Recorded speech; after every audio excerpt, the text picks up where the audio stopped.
Hello. When I was a little girl, my Uncle Stephen, who was my mother's youngest brother, was in the Navy and he lived on base, on a naval base, a few hours away from us. But every now and then he would just jump on his motorcycle and he would drive up to visit us. My mom always made sure she had a Dr. Pepper for him. He loved also black licorice, and he would always do this card trick for me. Now, he died when I was 11 years old, but I still remember this card trick that he showed me so many years ago. You just use a regular deck of cards. So I just counted, we have 52 cards in this deck. And then now we're going to sort out all the face cards and the aces, and then four cards in each suit. So we'll have eight separate little piles, what we're sorting. And then once we get them all sorted, there's going to be a story that my uncle used to always tell that went with this card trick and was part of the trick, and that made it so amazing and so kind of like a fairy tale card trick. So we're going to get everything sorted here. So we're going to have the four kings, the four queens, the four jacks, and the four aces. And then we're going to have each suit, we're going to also have four cards picked out for that. Now I'm picking out the 7, 8, 9, and 10 of each suit of the clubs, spades, diamonds, and hearts, but you can choose whatever numbers you want as long as you have four of each of the suits and then all the face cards. And then the other cards we don't really need for the story. So we're going to take these guys and scoot them out of the way because you're actually going to line them up as we tell the story. So it starts out where the aces are going to represent four islands. And on these islands we're going to take the suit of diamonds, were treasures.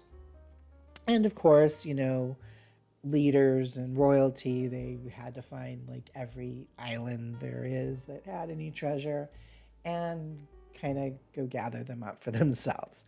But the kings didn't come by themselves. They actually brought their queens with them because they were in love with their queens, and they brought their queens, and then they did bring some helpers, so some workers with shovels, which were the spades that to get up the treasures for them.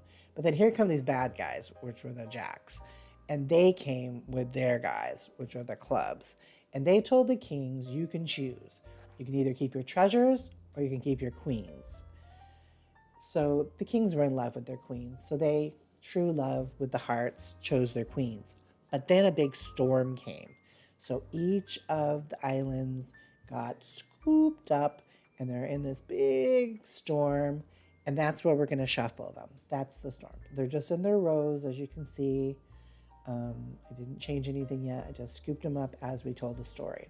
So then my uncle says you can cut them, or said you can cut them as many times as you wanted, as long as you cut at least two cards or more. It didn't matter if you cut them 2 times or 20 times or 200 times.